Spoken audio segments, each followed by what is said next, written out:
Now, remember last week we spoke about the different kinds of stages from ordering the material and what happens from there and until delivery, and the last stage was payment. That's where we ended last week. So now we're just gonna speak about the documentation involved.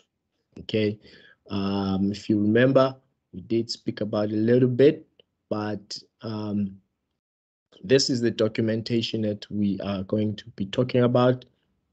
Orders. Okay, various documentation in the supply of material include the following.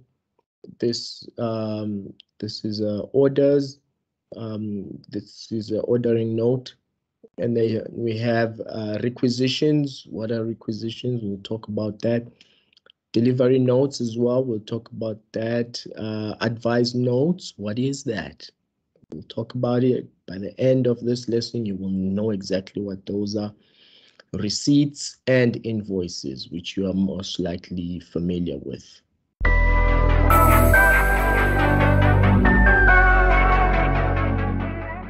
Let's get right into it. Let's talk about order forms. Okay, let's talk about order forms. Now, orders should be carried out with the necessary official documents, official documentation. I think it's very important to recognize that there is lots of documentation. The principal word here is official. This documentation has to be official, and it has to have like the letterhead of the contractor of your company. Remember, we are thinking of ourselves as a contractor on site who is now building and is ordering materials. So as a contractor, you have your own company logo and information in there that needs to be of assistance. Now, orders are prepared in the buying department. Once again, if you get this question in the exam as to where are orders ordered from, they are ordered from, or rather they are prepared by the buying department, not the finance department. Okay. Now, small goods like hacksaw blades, drills, etc. may be ordered by site clerk. Now, there is usually on site, there is usually a buyer on site, an individual who is responsible for petty cash.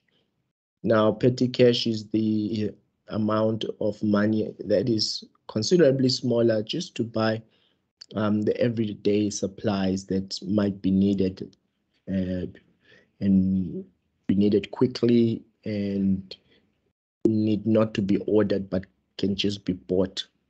Okay, so such small goods can be bought by that petty cash, and that petty cash you might give it to someone like a site clerk to handle as well, or a dedicated buyer that's on site that's handling petty cash.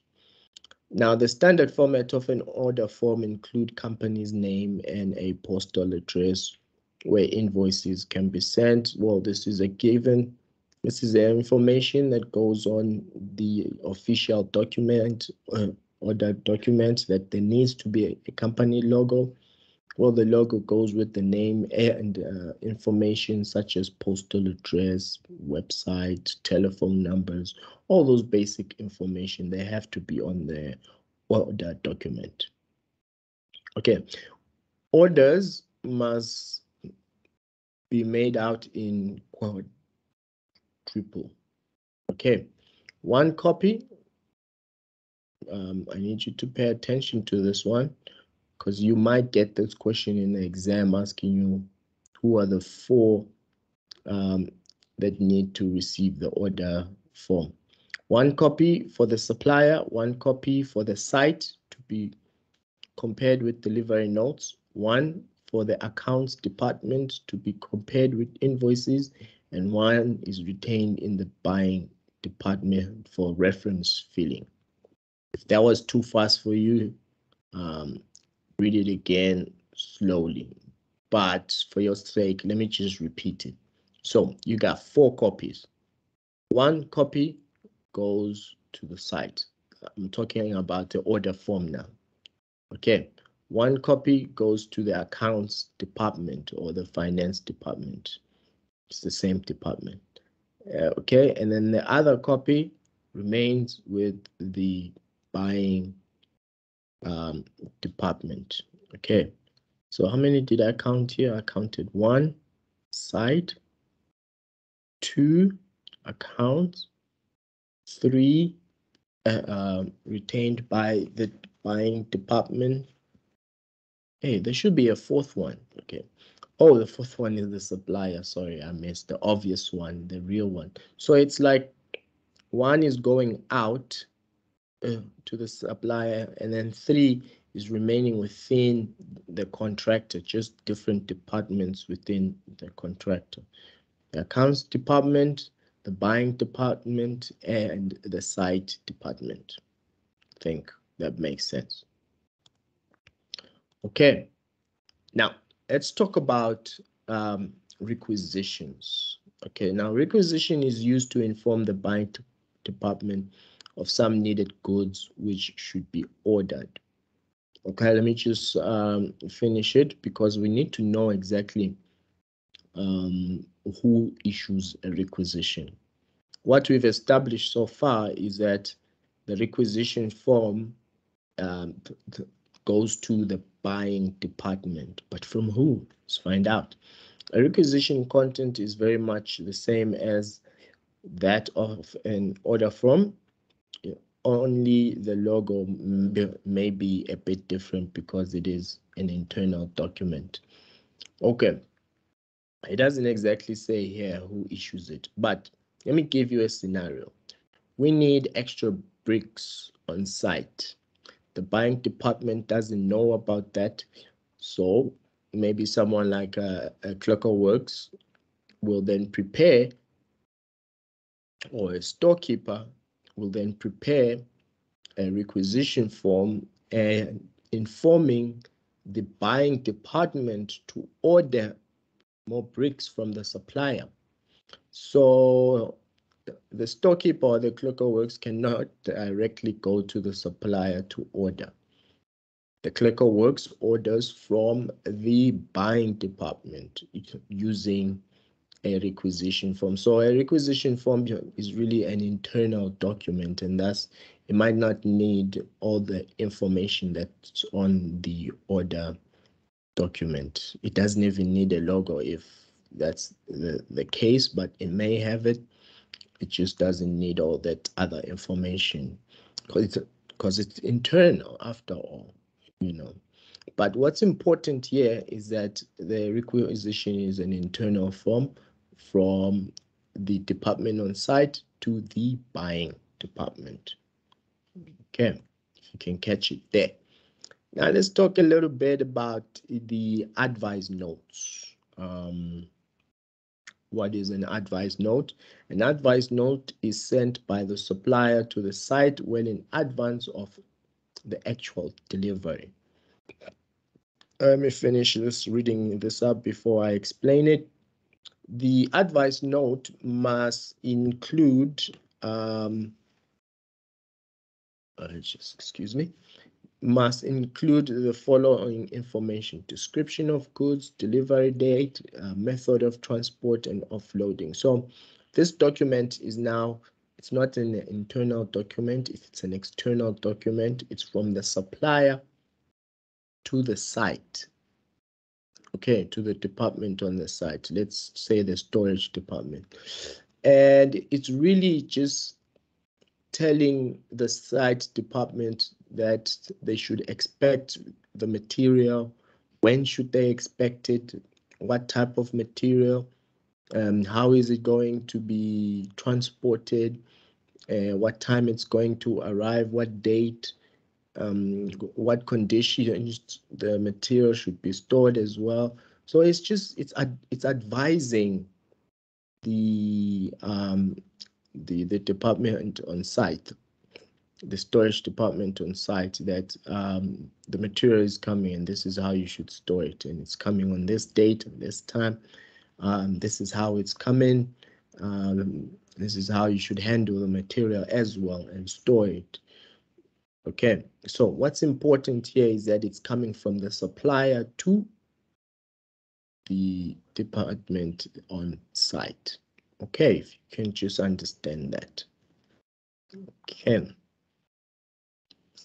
And then we have this documentation called the delivery note. Well, as it says, it has to do with the delivery of the goods, the delivery of the material that was needed on site. The delivery note accompanies material when dispatched. Okay, so what this means is that when the material is released from the supplier to the contractor to site, it goes with a delivery note. Okay. In the delivery note, the goods must be described together with relevant quantity. So you put specific information regarding the material. Okay, that's what it's saying there. If you are sending bricks, the delivery note must speak to those bricks. How many bricks are you sending? What types of bricks? Okay, quantities, describing the actual brick as well, that it's brick that is a dimension of 220 by 110, all that information relating to the material. Okay, and it has to speak to the material. You can't be sending, you're expecting bricks and then the delivery note is on cement. That's not the case here. But you should make sure the delivery note speaks to the material that is being delivered. Okay, full address of the site, as much information as possible on the delivery note as well, such as the address, the name of the contractor, and all of that.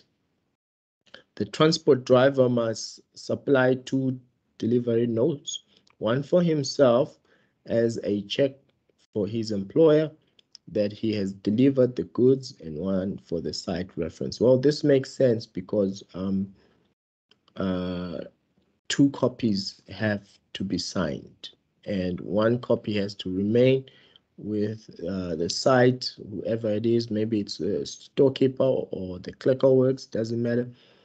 And then the other one, he takes it back, because remember, these are, or you might not know, but these delivery notes have to be signed. We did speak about it even last week, that the driver and whoever is in charge of site at that time should sign it off. Both of them should sign. The foreman, site clerk, or storekeeper must sign both copies. Okay, well, there it is. So the people who can sign is either the foreman that's on site receiving those goods, a site of clerks, the clerk of works, or site clerk, whichever word you prefer. The storekeeper as well. This is someone who can sign for it. Whoever is in authority on site can sign for it. Okay, and by it I mean this material that is being delivered. And then the goods must comply with the delivery note and according to the description, where that goes without saying. Driver must sign it if there is any correction made on the delivery note. So sometimes you might find that the material, some of the material is faulty, it's been damaged, so it wasn't received on site. It was returned so that material that's fully functioning is re-delivered. So if there's such damages, loss of material, vandalized material, or whatsoever the case may be, the driver must sign for it. Actually, both of them, the driver or the foreman, must sign for it. Okay, whoever is receiving those goods, both must sign for it to say this much is returning. Goods not checked should be marked not examined by the foreman.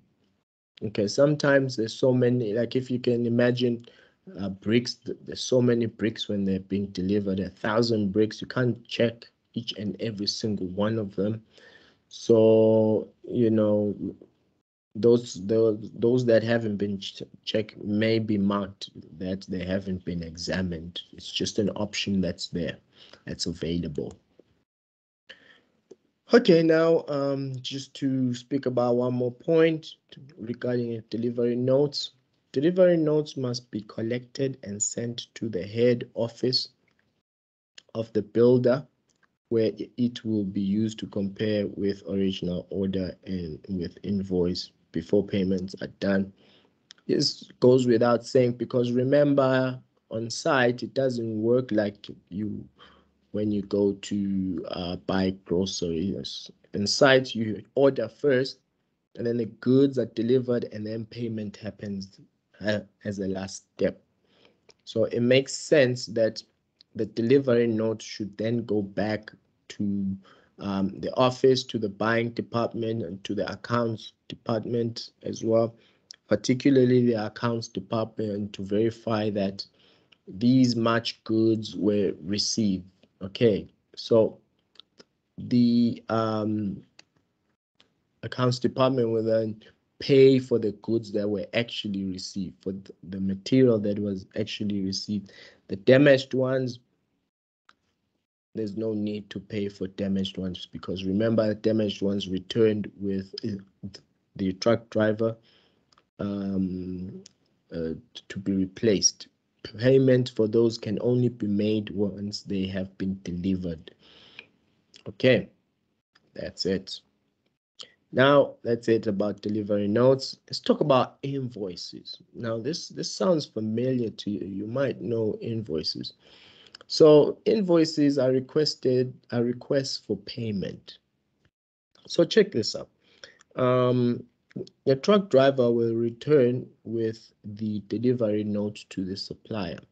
The supplier will then issue an invoice to say, okay, this is the amount that's due to me based on the material that was delivered on site.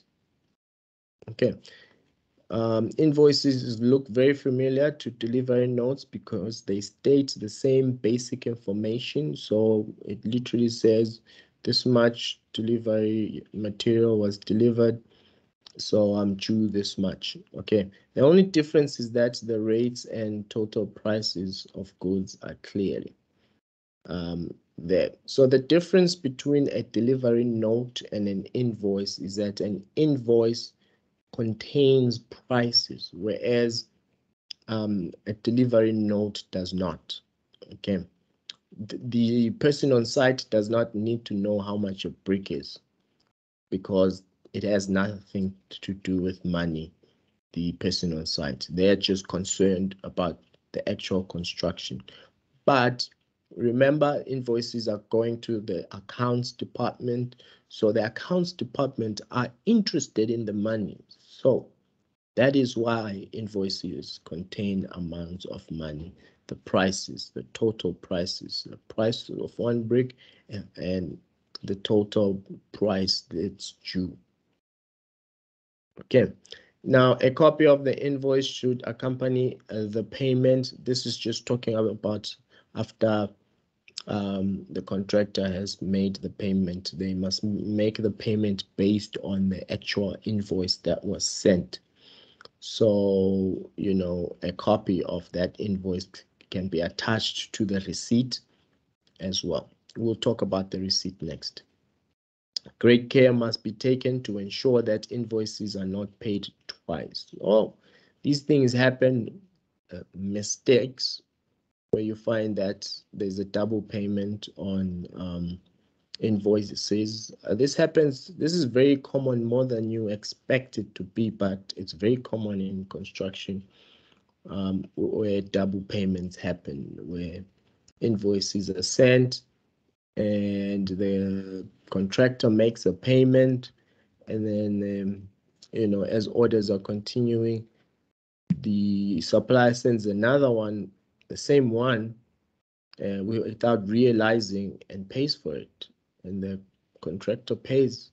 Or the mistake could be on the contractor's side where they've paid an invoice and didn't realize that someone else has paid it because it's such a big department and it's paid again, same invoice, so it gets paid twice. These things are very common, very, very common on site as a contractor. All right, let's talk about receipts now. Receipt is proof of payment issued by the supplier. So after the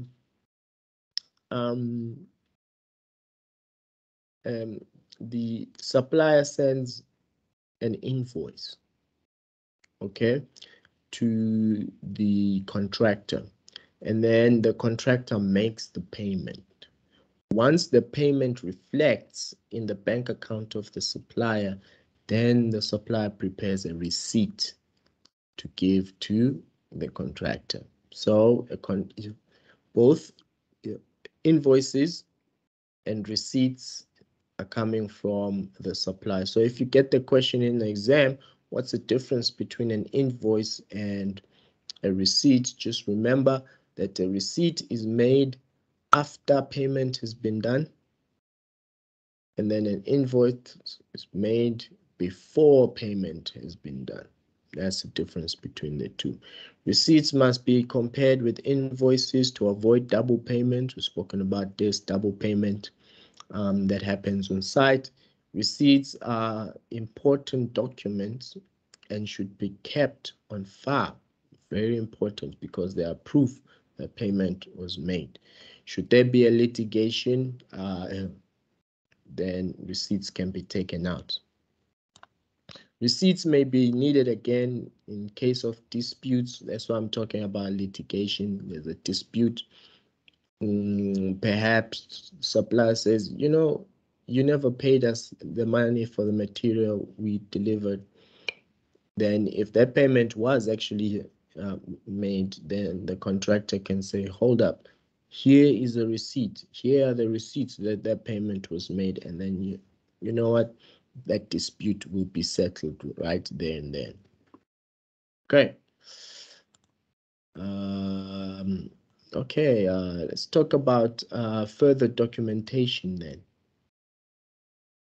Okay, there's something called combined documents.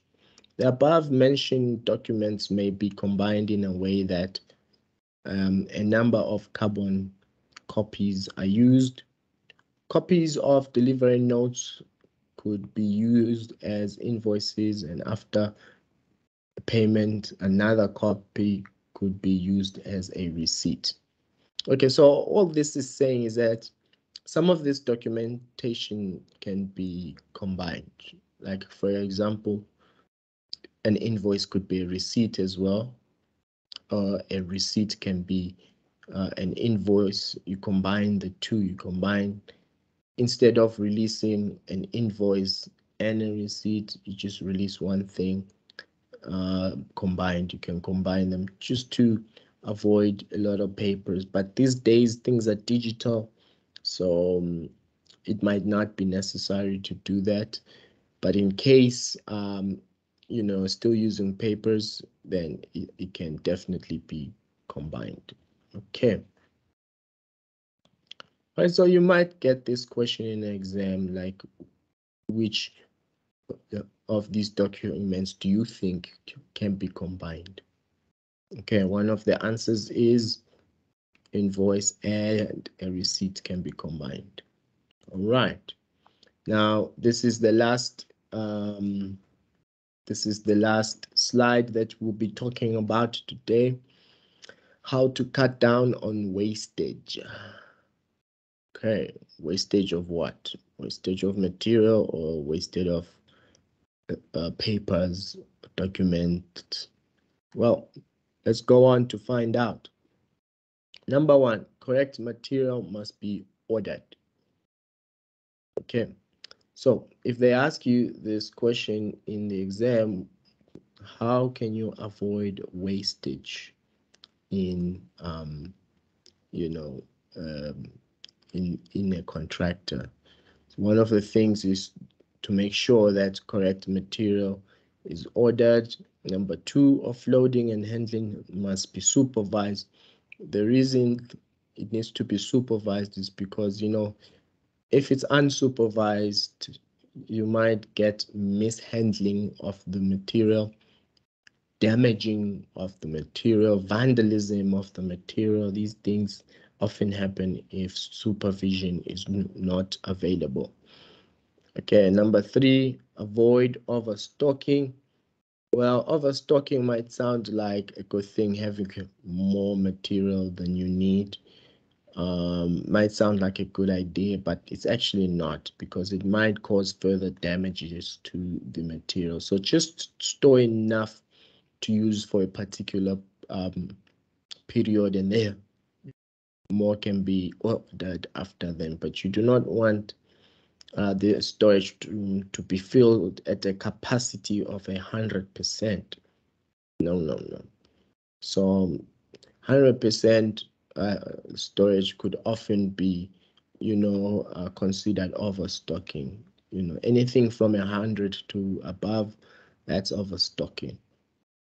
Okay, and then number four, educate all workers on site to make them aware of the wastage problem. Okay, so then one of the reasons wastage happens on site is because the workers, they think that the contractor has a lot of money, so even if they waste material, contractor is just gonna buy more. But this is often not true, because all the money that contractors have is literally accounted for. So if the contractor had said all they need is to order 100 bricks, and here it is that the workers on site are wasting those bricks, and you'll find that a wall that needs 100 bricks now only has 70 bricks available to do that. 30 was wasted. So you see, it cost the contractor more money now to buy more bricks to solve that problem. So at the end of the day, if wastage happened, it costs the contractor more money. It costs waste. And then number five, keep the site tidy, that everything can be monitored.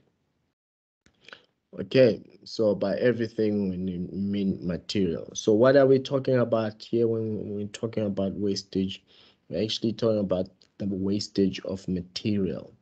Okay, so if you get an exam question asking you about how can you avoid wastage of material on site, give us 5 points, then you must say, number one, correct material must be ordered.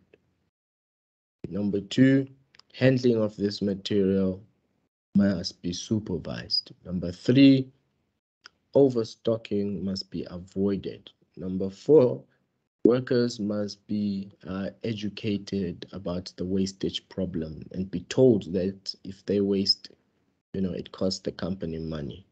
And then number five, the site must be kept tidy to avoid, a wastage as well. Because as you can imagine, if the site is untidy, it means that material is just being thrown around and not stocked in places that it should be stocked. And then it can lead to further damages and vandalism. Okay. Well, that's it. That's it for today with this presentation. This is just another, well, you can read this. This is about preventing theft. Theft of what? Theft of material. Okay, let me just go through it real quickly. One way to prevent theft is the site must be secured or fenced with watchmen guarding the gates. So it just speaks of security, that there should be security measures put in place, such as security fences, with guards as well. Cameras, put cameras there as well, security. And then number 2, do not leave materials inside of passerbys. So one of the things that usually happens when you put a fence up, a security fence, it means that security fence actually is not a see-through. It's covered such that if you're walking outside, you cannot see what's happening inside the site. And the reason passerbys shouldn't see what's happening on site is because just imagine if it was open here, everyone could see what's going on. They can also see the material that's being used as well as the machinery that's being used. So that can make them start planning to come and steal those things. Okay, so you really want to avoid such thoughts by covering and making sure that nobody sees who's outside, what's going on inside the site. And then avoid overstocking, because if you've overstocked, that means material that's supposed to go inside the storage room is now outside and exposed to people seeing. You don't want that. Visitors must be monitored and no unauthorized people are to be allowed on site. So make sure visitors, when they come inside the site for whatever reason, that they are monitored, they're not going and wandering such that they see everything and they can see what they can steal as well. So avoid that by monitoring them. Okay, advertise that you are aware of theft and that you have a security system. This is very important. It's one of the reasons whenever you drive past a suburb or any other place for that matter that has a security company watching over them, you'll always see the security company stickers outside the gates. This is to tell the criminals that there is a security company to make sure that people like you are dealt with accordingly. So that might deter the potential theft, okay, as well. If you didn't have their logo, the thieves might assume, well, there's no security in this place, let's just go in and steal. There'll be no consequences. But having that sticker tells them that there'll be consequences. Okay, have a trustworthy storekeeper, because if the storekeeper is not trustworthy, then material will be stolen, and you know what? Because he's the man in charge, he can cook the books to make it look like the material was never there when it was. Stolen by him and his crew. So you really want to have trustworthy storekeeper. And then mark all tools with the firm's name. Oh, if possible, the tools such as spades, the plant. Remember plant, I'm not talking vegetation, I'm talking the machinery that is used to do the construction. It must have the company logos to make sure that it is easily identifiable. Even if it's stolen, it can easily be identified to belong to you as a contractor. Okay, so that's it. That's all from my side today. I think we've had such a long lecture today, and that's enough. I do hope that you digested it well and you understood everything that we're speaking about.